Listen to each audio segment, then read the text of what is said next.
खुदा के इश्क दा रंग वखरा। ये तुमने क्या लाखों रुपए मांगने का नया सिलसिला शुरू कर दिया है? हक से मेरे सामने आइंदा कभी बड़ी सख्त चीज है ये। अज़ल से लेके आज तक ना इससे कोई इंसान जीत सका है और ना जीत सकेगा।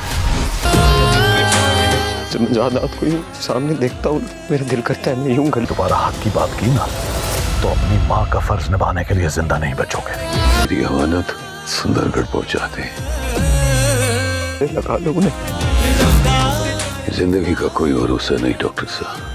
गुलाम हॉस्पिटल में आशिक अली के इलाज के लिए बादशाह से 4 लाख रुपए उधार लेता है और फौरन डॉक्टर्स को जमा करवा देता है ताकि आशिक अली की प्लास्टिक सर्जरी हो सके। उससे पहले जब सुंदरी अपने अब्बू को बताती है कि डॉक्टर ने आपके इलाज के लिए पैसे जमा कर लिए हैं, मैंने उस गुलाम को अपनी बालियां भी देने की कोशिश की लेकिन उसने कुछ नहीं लिया, हम उसका एहसान कैसे चुकाएंगे। ये सुनकर आशिक अली की आंखों में आंसू आ जाते हैं। वो गुलाम को अपने पास बुलाते हैं और उसका हाथ पकड़कर कहते हैं, बेटा मेरी जिंदगी का कुछ पता नहीं है, अगर मुझे कुछ हो गया तो सुंदरी तुम्हारी अमानत है, तुम इससे निकाह कर लेना और इसका सहारा बनना। गुलाम उनकी बात सुनकर बहुत जज्बाती हो जाता है और वादा करता है। इधर डॉक्टर उनका इलाज शुरू कर देते हैं। दूसरी तरफ ये खबर हवेली में दाजी को मिलती है कि गुलाम ने बादशाह से 4 लाख रुपए लिए। वो आग बबूला हो जाते हैं। वो गुलाम को बुलाते हैं और सबके सामने जलील करते हुए कहते हैं, तुमने ये क्या लगा रखा है? बादशाह से पैसे लेने की तुम्हारी हिम्मत कैसे हुई? अगर आइंदा ऐसा किया तो मुझसे बुरा कोई नहीं होगा। गुलाम गुस्से में कहता है, यह मैं अपना हक मांग रहा हूँ, भीख नहीं। जिस पर दाजी कहते हैं, अगर आइंदा इस आवाज में बात की तो अपनी अम्मी का फर्ज निभाने के काबिल नहीं रहोगे। जिसके बाद गुलाम अपनी अम्मी लाजो के पास जाकर उनको अपने गले से लगा लेता है और रोते हुए कहता है, अम्मी एक दिन मैं इतना बड़ा आदमी बनूंगा कि हम ये हवेली छोड़ देंगे। जिसके बाद अगले दिन वह हॉस्पिटल जाता है। सुंदरी बहुत परेशान होती है, दुआ मांग रही होती है कि पता नहीं अब्बू बच पाएंगे या नहीं। तभी ऑपरेशन थिएटर से डॉक्टर बाहर आकर बताते हैं, सॉरी पेशेंट को हम नहीं बचा सके। ये सुनते ही सुंदरी पर गम का पहाड़ टूट पड़ता है और वह वहीं बेहोश हो जाती है। गुलाम उसे फौरन अपनी गोद में उठाकर हॉस्पिटल के कमरे में ले जाता है। जब थोड़ी देर में सुंदरी को होश आता है तो वह पागलों की तरह रोती है। गुलाम को देखते ही वह उसके गले लग जाती है और कहती है, मेरे अब्बू के सिवा मेरा कोई नहीं था, अब मैं क्या करूंगी। गुलाम उसे हौसला देता है और कहता है, आप परेशान न हो, मेरे घर चलिए, मेरी अम्मी आपका ख्याल रखेंगी। जिसके बाद गुलाम आशिक अली का नमाज़े जनाजा करवाकर सुंदरी को अपने घर नहीं बल्कि एक सुरक्षित जगह ले जाने की सोचता है। वह बादशाह को बताता है, यार एक लड़की है, बेचारी का कोई सहारा नहीं है। यहाँ पर बादशाह को तो पता ही नहीं होता कि यह वही सुंदरी है जिससे वह मोहब्बत करता है। वह दरिया दिली दिखाते हुए कहता है, उसे हमारे शहर वाले घर में रहने दो, वहाँ वह